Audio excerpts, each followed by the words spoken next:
Hello friends, आप लोग का स्वागत है हमारे यूट्यूब चैनल स्मार्ट एजुकेशन पे।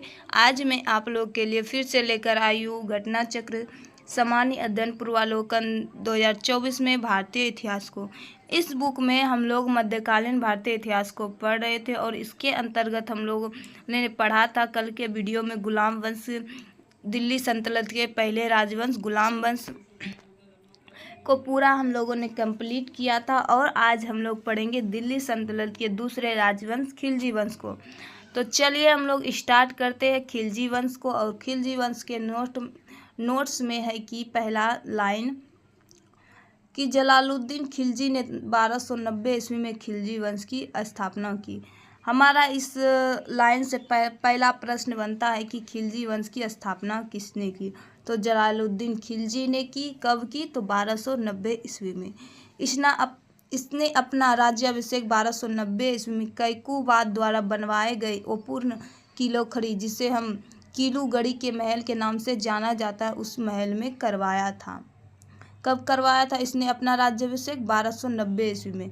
किस महल में? तो किलो खड़ी में। किलो खड़ी महल किसने बनवाया था? तो कैकूबाद ने इसे बनवाया था। अब एक आता है डॉक्टर, जिसके अनुसार डॉक्टर A.L. श्रीवास्तव के अनुसार जलालुद्दीन खिलजी दिल्ली का प्रथम सुल्तान था। अब डॉक्टर A.L. श्रीवास्तव के अनुसार जलालुद्दीन खिलजी दिल्ली का प्रथम सुल्तान था।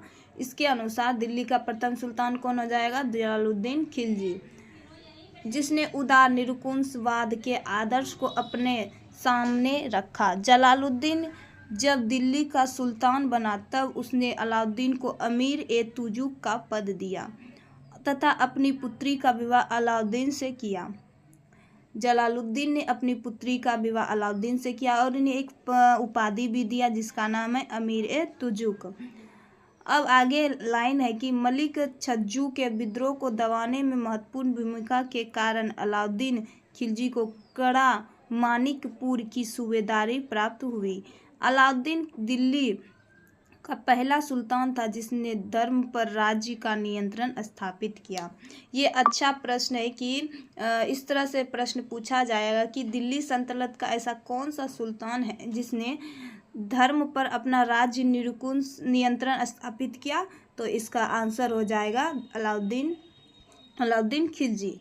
और आगे है, उसने अपने आप को यामीन उल खिलाफत नासरी अमीर उल मोमिन बताया। वह उलेमा वर्ग के प्रभाव से मुक्त रहा। उलेमा वर्ग क्या होता है? ये उलेमा वर्ग धनी लोग, अमीर लोग होता है। ये अलाउद्दीन खिलजी इस वर्ग से प्रभाव से मुक्त रहा। अलाउद्दीन खिलजी एक महत्वाकांक्षी सुल्तान था जिसने सिकंदर द्वितीय सानी की उपाधि धारण की और उसे अपने सिक्कों पर अंकित करवाया। अलाउद्दीन का प्रसिद्ध सेनापति जफर खां मंगोलों के विरुद्ध लड़ता हुआ मारा गया, जो अपने समय का श्रेष्ठ और साहसी सेनापति था। पद्मिनी, जो राणा रतन सिंह की पत्नी थी।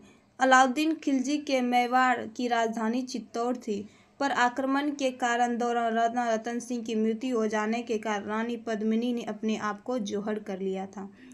पद्मिनी की कहानी का आधार 1540 ईस्वी मलिक मोहम्मद जायसी द्वारा लिखित काव्य पुस्तक पद्मावत में है।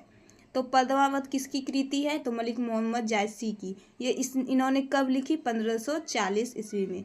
ये मलिक मोहम्मद जायसी किसके समकालीन हो गए तब? तो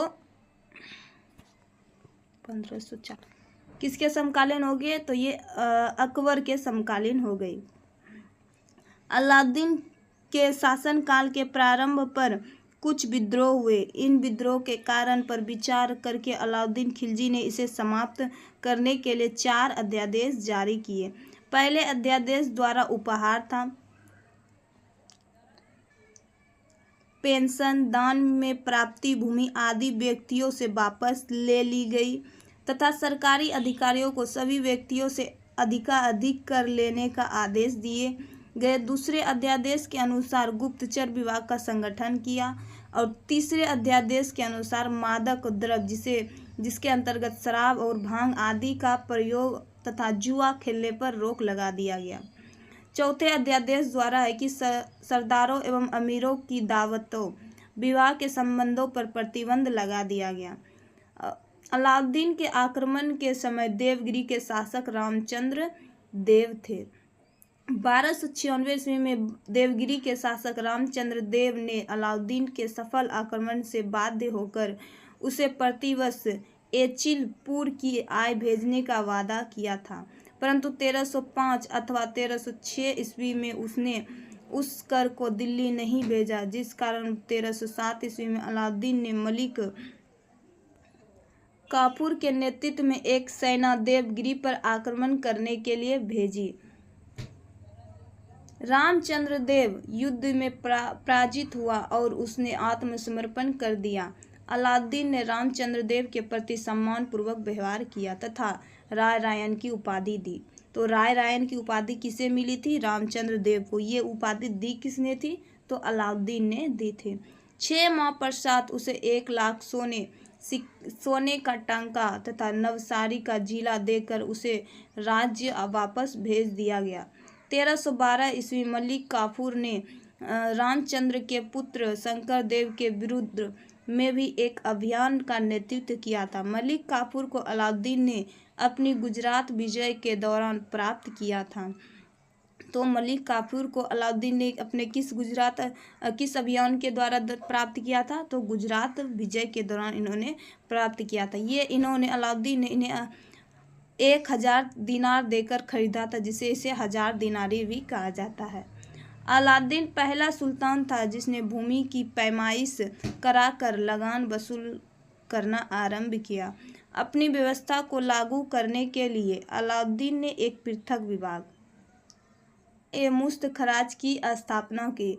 अलाउद्दीन ने परंपरागत लगान अधिकारियों, जिसके अंतर्गत खूत, मखदूम एवं चौधरी से लगून वसूल करने का अधिकार छीन लिया गया था।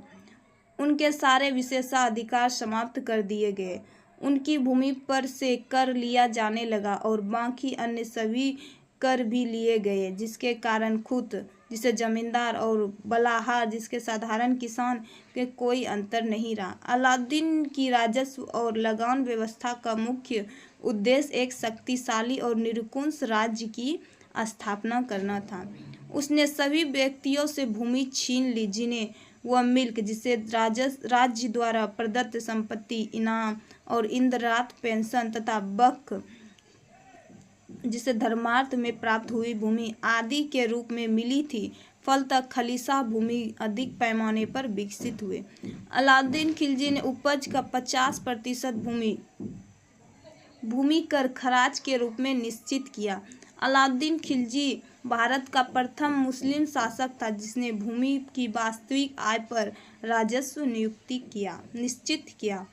अलाउद्दीन ने बाजार नियंत्रण या मूल्य नियंत्रण की नीति लागू की। अलाउद्दीन ने अपना बाजार नियंत्रण की सफलता के लिए कुशल कर्मचारी नियुक्त भी किए। उसने मलिक कबूल को शाहना या बाजार का अध्यक्ष नियुक्त किया। बरनी इन बाजार सुधारों का उद्देश्य मंगोलों के विरुद्ध एक विशाल सेना तैयार करना तथा हिंदुओं के विद्रोह के विचार से पनपने देना बताया। सल्तनत कालीन शासक अलाउद्दीन खिलजी ने सार्वजनिक वितरण प्रणाली प्रारंभ की।